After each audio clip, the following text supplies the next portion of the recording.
Olá amigos, sejam bem-vindos a mais um vídeo do História à la carte. O tema de nosso vídeo hoje é o período napoleônico, a era de Napoleão Bonaparte.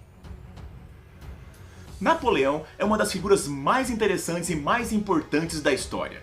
Ele, uma das figuras mais marcantes da idade contemporânea, possui um momento da história só para ele, a Era de Napoleão. Napoleão é comumente sendo associado ao período em que ele foi imperador da França. Porém, temos de saber que Napoleão não nasceu francês. Napoleão nasceu em 1769 em Ajaccio, capital da Córcega. E a Córcega, meus amigos, uma ilha que quando Napoleão nasce, a propriedade, a posse dessa ilha era italiana. Tanto é que no período em que Napoleão teve a sua infância, ele ouviu muitas críticas contra o povo francês. No decorrer da sua infância, a França vai acabar se apropriando da Córcega e sua família vai ter justamente o sustento proveniente da França, já que seu pai se transforma em um magistrado, um integrante do governo francês na ilha da Córcega. Dessa forma, Napoleão então vai ser enviado por seu pai para estudar na Academia Militar de Paris. E é lá que Napoleão já vai começar a demonstrar a sua genialidade, a sua preparação militar. Napoleão tinha uma preferência por 3 disciplinas específicas da Academia Militar. Napoleão era conhecido por ser um grande matemático, dessa forma ele vai galgando muitos espaços e muito o desenvolvimento dentro da academia ligado à questão matemática. Além da matemática, Napoleão também se interessava muito por geografia. Napoleão sabia da importância estratégica de conhecer os terrenos e as localidades. Habilidade essa que ele vai colocar em prática no futuro, quando for um grande conquistador. Mas a ciência que Napoleão mais gostava, segundo suas próprias palavras, a mais importante das ciências era a história. Napoleão utilizava os conhecimentos da história para fazer análises e dessa forma conhecer melhor o seu inimigo, conhecer melhor os povos das quais ele vai acabar conquistando. Então veja que desde o início de sua jornada acadêmica, sua jornada estudantil, Napoleão já demonstrava os conhecimentos, os futuros conhecimentos que ele terá e irá desenvolver plenamente quando se transformar em um grande general. A carreira militar napoleônica vai se desenvolvendo justamente ali nos anos iniciais da Revolução Francesa. Como nós vimos, a Revolução Francesa ela sofreu ataques dos países vizinhos, justamente na tentativa desses países que ainda eram absolutistas de conter o avanço revolucionário. Napoleão então começa a galgar carreira, começa a galgar espaço nesse momento e apenas com 24 anos, ainda muito jovem, consegue alcançar o posto de general no ano de 1793. Napoleão então começa a ter cada vez mais sucesso, começa a ter cada vez mais notoriedade e ele vai sendo encarregado de cada vez mais combates. A França, nesse momento, começa uma sucessão de campanhas militares expansionistas e Napoleão começa a ter destaque nessas campanhas por alcançar vitórias e alcançar cada vez mais destaque dentro do grupo militar francês. Nesse ponto, essas campanhas militares napoleônicas o levam em 1797 a conquistar a parte norte da Itália. Napoleão, naquele momento, conquista várias das repúblicas italianas que haviam naquele momento. Lembremos que naquele momento a Itália não era um país unificado, mas sim a sucessão de várias repúblicas independentes que foram sendo conquistadas paulatinamente justamente por Napoleão. Após as conquistas militares napoleônicas no norte da Itália, Napoleão decide continuar se expandindo e resolve atacar definitivamente os grandes inimigos da França, os ingleses. Napoleão então começa as suas campanhas militares no Egito, que vão durar de 1798 a 1799. No Egito, Napoleão consegue algumas vitórias relativas contra a Inglaterra. Ele não consegue definitivamente derrotar a Inglaterra no Egito, não consegue consegue tomar o Egito da posse dos ingleses. No entanto, as vitórias napoleônicas sendo alcançadas nesse momento são muito significativas. Segundo a tradição, nós temos que é nesse momento que Napoleão vai, no decorrer de suas campanhas, no decorrer de suas expansões, que vai encontrar, por exemplo, a Pedra da Roseta, que é justamente a responsável pela tradução dos hieróglifos egípcios na atualidade. É durante as campanhas napoleônicas que ela será encontrada e depois Champollion irá dedicar o tempo lá para traduzi-la. Napoleão, então, é neste momento que Napoleão começa a ter um grande destaque. Enquanto Napoleão estava combatendo no Egito os ingleses, na própria Europa, ainda em 1799, é organizada a Segunda Coalizão contra a França. Nesta coalizão essa coalizão contava com muitos países. Nós temos ali a Áustria, a Rússia, a Grã-Bretanha, o Império Otomano, Nápoles e o Sacro Império Romano Germânico. Esses impérios estavam se unificando, se unindo justamente para destruir a Revolução Francesa. A Revolução, o governo revolucionário daquele momento era o governo do Diretório. Diretores girondinos que eram escolhidos ali, 5 diretores, para comandar a política revolucionária francesa daquele momento. Os diretores haviam sofrido algum tempo antes, lá ainda em 1796, a chamada Conjura dos Iguais. O diretório ele foi abalado e era justamente desse abalo que os diretores decidiram então buscar mais força, mais sustentabilidade. E vão buscar essa força, vão buscar essa sustentabilidade justamente entre os militares. E é justamente neste momento, para combater a Segunda Coalizão, para fortalecer ali o governo do diretório, que em 1799 Napoleão é convidado para ser um diretor. Napoleão é convidado para integrar justamente o diretório.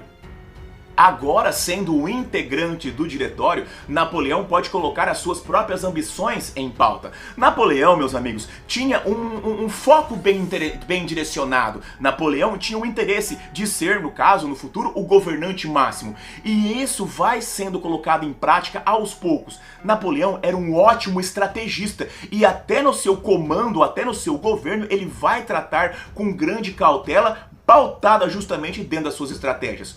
O primeiro passo que vai ser dado na estratégia militar napoleônica é justamente conhecido como golpe do 18 de Brumário. Em 1799, Napoleão, ele um diretor, auxiliado por mais 2 diretores, ou seja, a maioria do diretório, eles então vão mudar o sistema político. Não haverá mais na França um diretório, haverá na França um consulado. O consulado, meus amigos, é a primeira fase do governo napoleônico. O consulado vai durar ali justamente de 1799 a 1804. Esse consulado agora era justamente formado por 3 elementos, 3 indivíduos. Napoleão Bonaparte, Roger Ducos e Emmanuel Joseph Sailly. Esses 3 indivíduos são agora os governantes desse novo governo. Tradicionalmente, o consulado é entendido como a primeira fase do governo, primeira fase da era napoleônica. Por quê? Apesar de ter 3 indivíduos, quem mandava realmente era Napoleão. Os outros cônsules eram apenas figuras ali para referendar, para confirmar o que Napoleão dizia. Napoleão é realmente o grande governante desse momento. Napoleão então, meus amigos, agora no governo do consulado, começa então a colocar em prática uma estratégia para cada vez mais angariar o apoio do povo, cada vez mais angariar apoio das camadas populares, angariar apoio da burguesia, angariar apoio, ou seja, de todos os elementos que compõem a sociedade francesa. Porque, como comentamos, Napoleão quer o poder total em suas mãos. No entanto, sem o apoio das camadas populares, sem o apoio da burguesia, ele não conseguirá chegar a esse seu intento. Dessa forma, ele continua, paulatinamente colocando em prática a sua estratégia.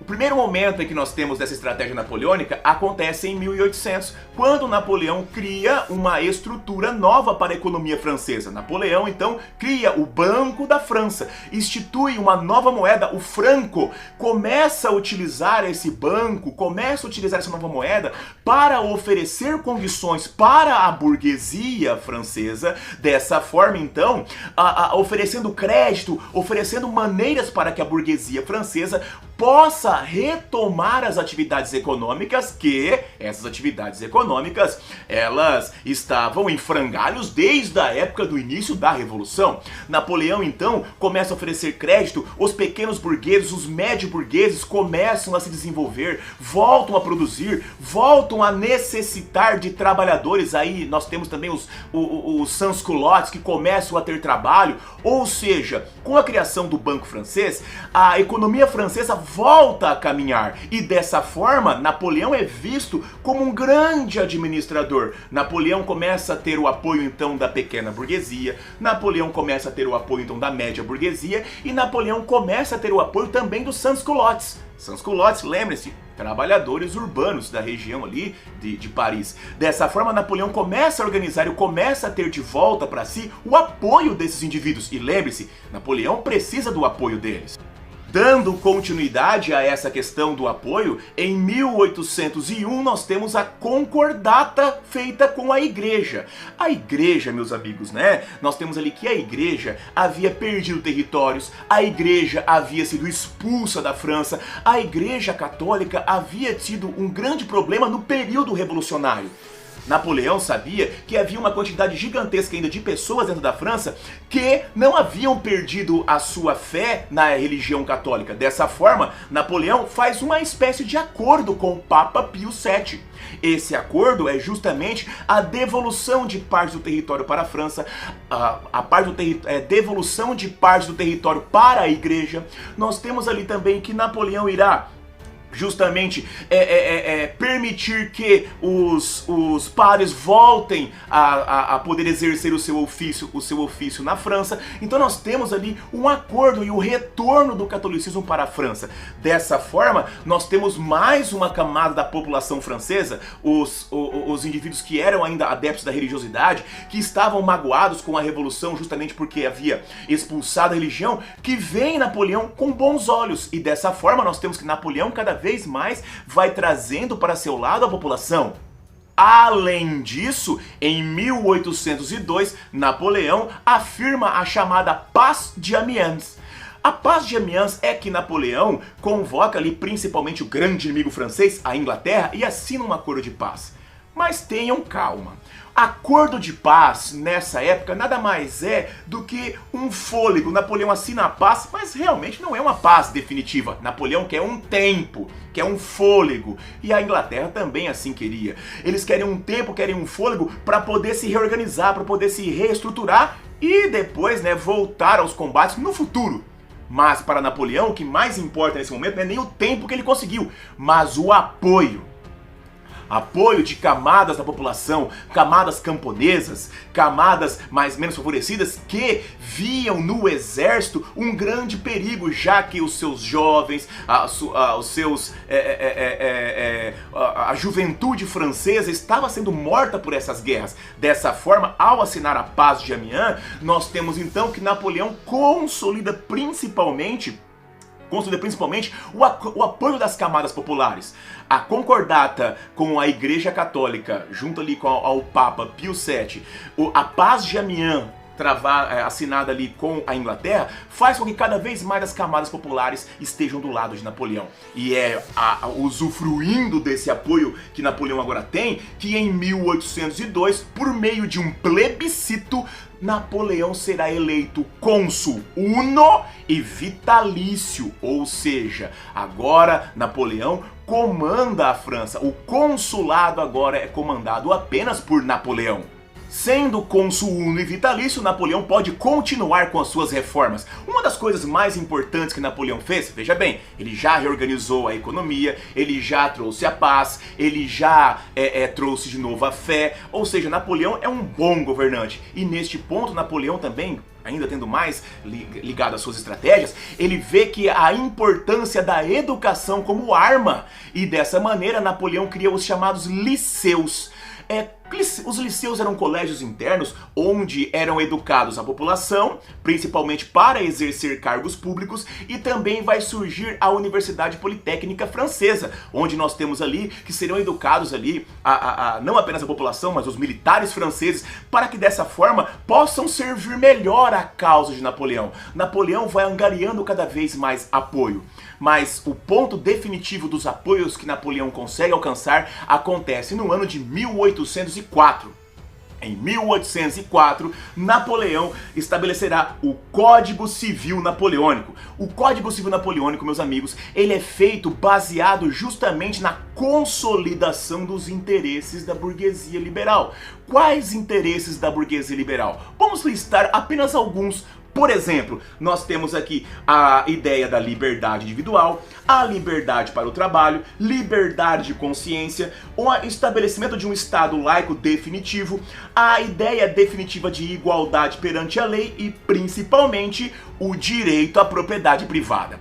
Perceba que ao estabelecer isso, Napoleão consolida definitivamente o apoio da burguesia. Agora Napoleão tem todas as camadas sociais ao seu lado. Todas as camadas sociais veem em Napoleão o grande governante e o grande salvador. E é neste momento que, tendo o apoio da sociedade francesa, que Napoleão faz mais um plebiscito e em 1804 Napoleão será elevado ao cargo de imperador da França.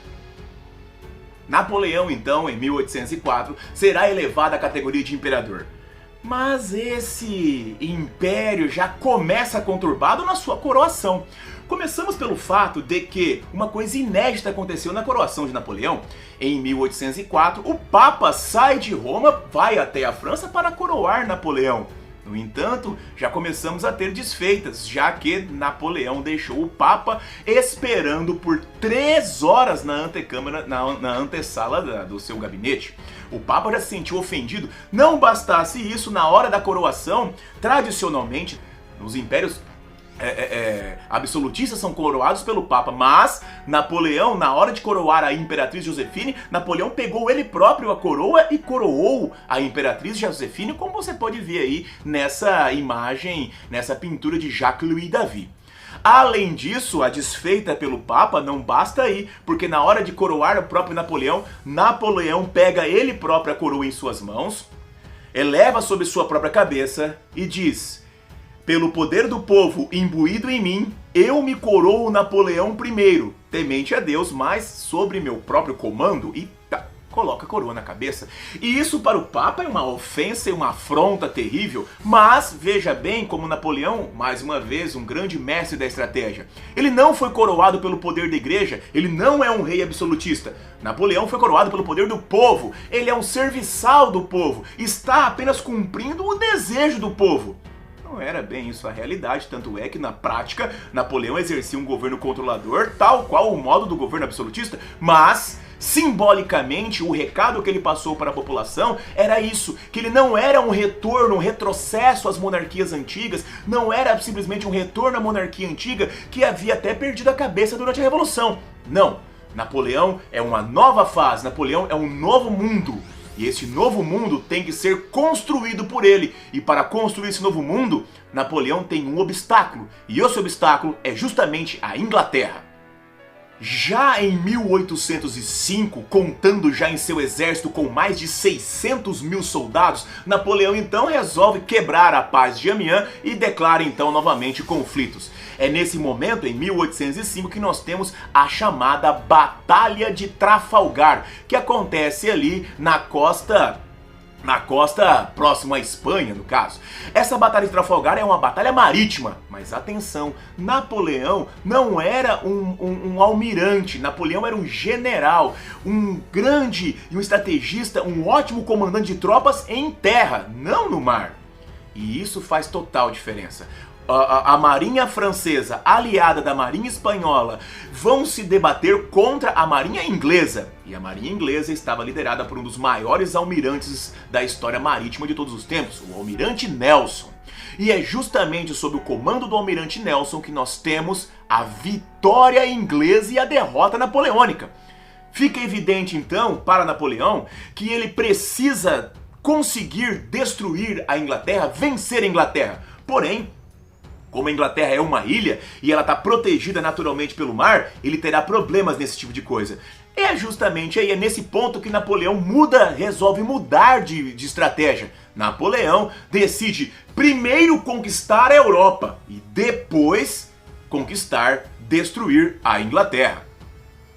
Ainda em 1805, Napoleão então resolve colocar em prática a sua estratégia de primeiro dominar o continente europeu e depois destruir a Inglaterra. Em 1805 nós temos ali a famosa Batalha de Austerlitz, onde os três imperadores, por isso ela é chamada Batalha dos Três Imperadores, irão se enfrentar. Estamos falando dos imperadores da França, da Áustria e da Rússia, onde nós temos ali justamente uma grande vitória de Napoleão, marcando justamente a sua genialidade militar. Pouco tempo depois da Batalha de Austerlitz, nós temos ali a chamada Batalha de Jena, em 1806, onde nós temos a derrota da Prússia. A Prússia, gente, é ali onde hoje seria ali, por exemplo, o norte da Alemanha hoje, mas naquele momento era um dos mais importantes e mais famosos reinos daquele momento. Dessa forma, nós temos ali que Napoleão já conquistou praticamente toda a Europa. Quando nós temos a vitória napoleônica na Batalha do Jena, Napoleão já praticamente conquistou a Europa toda. E é neste momento que nós temos que Napoleão vai baixar um dos seus mais importantes decretos. Napoleão já acreditava estar em condições de oferecer um ataque mais direto contra a Inglaterra. E dessa forma, então, Napoleão baixa o chamado Decreto de Berlim ou Bloqueio Continental. O Bloqueio Continental, meus amigos, ele estabelece a ideia de que estão proibidos de fazer qualquer tipo de negócios com a Inglaterra todos os países do continente europeu.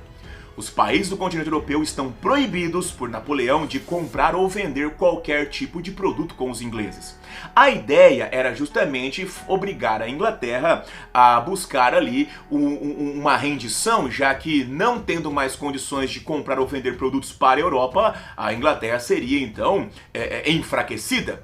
O detalhe é que, realmente, o bloqueio continental afetou o comércio inglês e fez com que os ingleses focassem mais o seu comércio nas Américas.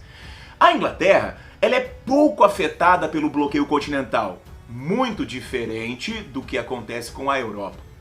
A Europa, meus amigos, ela é muito afetada pelo bloqueio continental. Nós temos ali que começará a haver uma grande inflação na Europa, porque principalmente alguns países não conseguem mais vender seus produtos. A França tinha se comprometido a consumir os produtos desses países, mas a França ainda não estava passando pela Revolução Industrial, como os ingleses. Dessa maneira, a França não tinha condições de absorver todos os produtos que eram produzidos pela Europa. Começamos a ter problemas.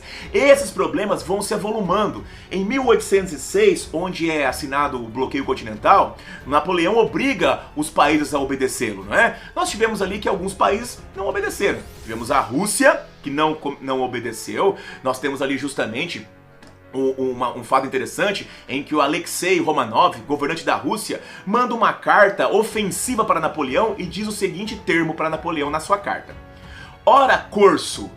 As pessoas tentavam ofender Napoleão chamando ele de corso. Lembra aquela história de que ele nasceu na ilha da Córcega e tal, né? Então, o Alexei manda: ora, corso, ponha-se no seu lugar. Quem governa a Rússia é os Romanov. Napoleão devolve a carta para os russos, com o seguinte dizer: ora, Alexei, não se engane, quem manda na França é o corso, quem manda na Espanha é o corso, quem manda na Itália é o corso, quem manda na Alemanha, né, na região da Alemanha, é o corso, e quem mandará na Rússia será o corso e seus 600 mil soldados. Alexei, então, não tem outra alternativa a não ser aderir ao bloqueio continental. Então, a Rússia começou desobedecendo, mas foi forçada a aderir. Outro país que também desobedeceu o bloqueio continental foi Portugal. como nós sabemos, Portugal não só desobedece o bloqueio continental, mas Dom João VI, rei de Portugal, foge da Europa, foge do país Portugal e vem para o Brasil e vão desencadear outras transformações aqui no Brasil. Por que é que Dom João fugiu de Portugal? Por que é que Alexei Romanov se viu obrigado a aderir ao bloqueio? Porque, meus amigos, a punição para o país que desobedecesse o bloqueio continental era a invasão o país seria invadido e seu rei seria destronado. Napoleão, contando com o melhor exército da Europa, o exército mais bem equipado, mais bem treinado e uma quantidade gigantesca, mais de 600 mil, era realmente uma força a ser temida. Por isso que a grande parte dos países europeus acaba aderindo. Mas isso aconteceu em 1806. No decorrer dos anos, cada vez mais os problemas e as fragilidades do bloqueio continental se avolumam. Aí nós temos então o fato de que em 1812, não mais sustentando as crises e os problemas internos, a Rússia, mais uma vez a Rússia quebra o bloqueio continental, ofende Napoleão, né? Manda uma carta avisando a Napoleão que está rompendo o bloqueio, deixando de participar do bloqueio e espera a resposta francesa. A resposta francesa não demora a chegar. Nós temos então que, como era a punição, Napoleão, contando com um exército de mais ou menos 500 mil soldados, invade a Rússia. Nós temos a campanha da Rússia. Mas o que não se esperava, Napoleão não esperava, é que os russos iriam utilizar uma estratégia chamada terra arrasada. Ou seja, os russos recuavam para dentro de seu próprio território. Os russos destruíam os mantimentos, os russos destruíam as lavouras, os russos destruíam as fontes de água, ou seja, conforme os russos recuavam, eles não deixavam para o exército napoleônico nenhuma maneira de reabastecimento. E era dessa forma que o exército napoleônico sobrevivia. Ele sobrevivia dos saques, dos roubos, dos reabastecimentos que ele fazia nos locais invadidos. Sem como ter a possibilidade de se reabastecer, os exércitos napoleônicos se enfraquecem. Não bastasse isso, chega o terrível inverno russo. O inverno russo, então, meus amigos, ele vem destruindo tudo. O exército francês não estava preparado para enfrentar temperaturas que em locais na Rússia chegam a menos 40 graus. Dessa forma, chega um momento em que Napoleão diz nas suas memórias que o seu principal inimigo não era nem os russos, mas a gangrena. As mãos dos soldados, os pés dos soldados congelados, onde a maior parte de seus exércitos estão morrendo de frio. Isso faz com que Napoleão desista da campanha da Rússia. Napoleão não consegue invadir a Rússia mesmo com tantos soldados. E aí fica um detalhe, ao desistir da campanha da Rússia, Napoleão volta para a França. Quando ele chega na França, morreram quase 500 mil soldados nessa empreitada. Napoleão, que tinha mais ou menos 600 mil, fica agora mais ou menos com um pouco mais de 100 mil. É o momento exato para que ele seja novamente atacado, para que se formule uma nova coalizão, uma nova coligação para aproveitar a fraqueza napoleônica e que ataque a França mais uma vez. Esse ataque vem em 1814 e neste momento Napoleão, enfraquecido, contando com poucos soldados, vai enfrentar mais uma vez uma coligação internacional, principalmente os países Rússia, Áustria, Prússia, Inglaterra. Principalmente esses países vão desferir um ataque mortal contra Napoleão. E esse ataque realmente, nesse ano de 1814, nós temos a derrota napoleônica.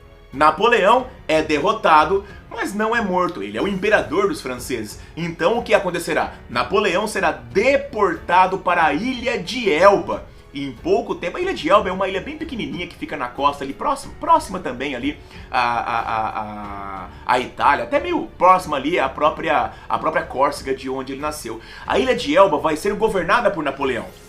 Em pouco tempo, cara, Napoleão reestrutura totalmente a organização. Nós temos ali que a economia volta a crescer, o ensino volta a crescer, né? Napoleão era um cara da administração, gente. Ele administra bem a ilha de Elba. Tão bem que ele cria condições para que ele possa novamente retornar. Enquanto Napoleão estava em Elba, a França foi devolvida à dinastia dos Bourbons. Nós temos ali, pessoal, que os herdeiros dos antigos monarcas voltarão a governar a França e não serão muito bem vistos, não terão muito sucesso. A população clama o retorno de Napoleão e é neste momento que nós temos o retorno. Napoleão, em 1815, foge da ilha de Elba, retorna para a França e nós teremos esse retorno, o governo dos 100 dias. Napoleão, como o próprio nome diz, governará novamente a França por 100 dias. E nestes 100 dias de governo, a França volta a crescer. Nós temos o exército napoleano voltando a tomar forma e esse exército napoleônico e esse crescimento francês não pode ser tolerado. Dessa forma, mais uma vez, nós temos os países da Europa unidos contra Napoleão. Essa união dos países europeus contra Napoleão acabará gerando o definitivo combate. Esse combate será conhecido como Batalha de Waterloo. E na Batalha de Waterloo, Napoleão será definitivamente derrotado. Napoleão será derrotado, Napoleão será destronado e Napoleão será exilado na ilha de Santa Helena. Napoleão exilado na ilha de Santa Helena. A Santa Helena agora é uma ilha isolada e longe de todas as rotas marítimas, não tem como se chegar lá, ela fica no meio do oceano mesmo. Nós temos ali que ela fica lá no meio do Oceano Atlântico. Dessa maneira, então, Napoleão isolado vai ser colocado lá para viver os seus últimos momentos. Você pode estar pensando, por que é que Napoleão não foi morto? Gente, Napoleão é um mito. Napoleão é um mito francês. Se Napoleão fosse simplesmente morto, ele se transformaria num mártir. Dessa forma, os ingleses principalmente vão lá prender Napoleão em Santa Helena para que ele seja esquecido. E isso quase realmente acontece. A importância, a significância napoleônica política na Europa vai diminuindo paulatinamente, cada vez aos poucos ficando menos importante. E até que, em 1821, Napoleão falece. Napoleão, meus amigos, faleceu em 1821. Existem controvérsias e discussões acerca de como Napoleão faleceu, mas os franceses nunca o esqueceram na realidade. Nós temos que até hoje Napoleão está sepultado no museu, Nós temos ali na França, em Paris, o chamado Museu Invalides, que é um museu do exército francês. E logo ao lado do Museu Invalides existe a Église du Dôme. A Église du Dôme está ali justamente o sarcófago de Napoleão maravilhoso. Nós temos ali um local gigantesco. É realmente uma obra lindíssima da arquitetura que homenageia Napoleão Bonaparte. Como falei, Napoleão Bonaparte, mesmo vivendo aprisionado seus últimos momentos em Santa Helena, ainda é lembrado com muito respeito e com muita, não vou dizer adoração, que é exagero, mas muito respeito pelo povo francês neste momento ainda, sendo um local de grande destaque de Paris. Agora que Napoleão foi derrotado, nós precisamos, os países europeus precisavam reorganizar a Europa, reestruturar a Europa, refazer tudo aquilo, ou melhor, desfazer tudo aquilo que Napoleão havia feito. Nesse ponto surgirá então o chamado Congresso de Viena, que acontecerá ali entre 1814 e 1815. Nesse momento, o Congresso de Viena ele vai ter a participação dos seguintes países. Nós temos ali a participação da própria França, mas enquanto país derrotado. Nós temos ali a participação da Áustria, a Inglaterra, a Prússia, a Rússia, a Igreja sendo representada ali pelo Papa Pio VII. Nós temos a Sardenha, Gênova, Suécia, Portugal e Suíça. Esse congresso, ele está tentando justamente reorganizar, reestruturar, reconstruir a Europa. Mas, na verdade, meus amigos, o Congresso de Viena marca um retrocesso. A Revolução Francesa trouxe momentos de mudança. Napoleão Bonaparte, ao invadir a Europa toda, ao tentar afrancesar a Europa, Napoleão levou os ideais revolucionários, mesmo que por meio de violência, mas levou os ideais revolucionários, a ideia de igualdade jurídica, a ideia de liberdade, para todos os países da Europa. O Congresso de Viena marca um retrocesso, uma tentativa de fazer retornar a um mundo que era governado pelo assim chamado Antigo Regime.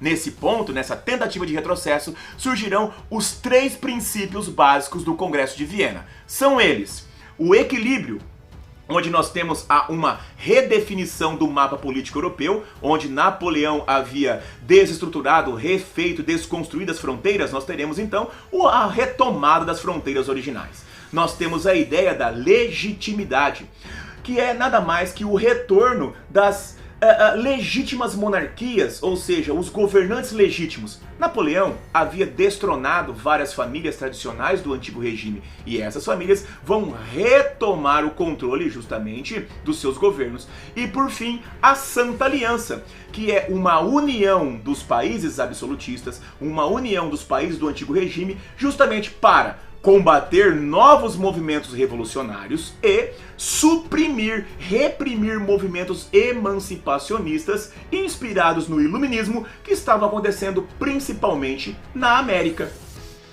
Dessa maneira, meus amigos, nós podemos ver então o quanto que a figura napoleônica ela foi importante. Napoleão abre literalmente na base do mosquete, na base do combate, abre o mundo contemporâneo. Meus amigos, se esse vídeo te ajudou, se esse vídeo foi importante para você, lembre-se, assine o canal, ative o sininho e ajude o História à la Carte a ser um canal que possa ajudar não só você, mas muito mais pessoas por aí. Um grande abraço, amigos, vida longa e próspera e até a próxima!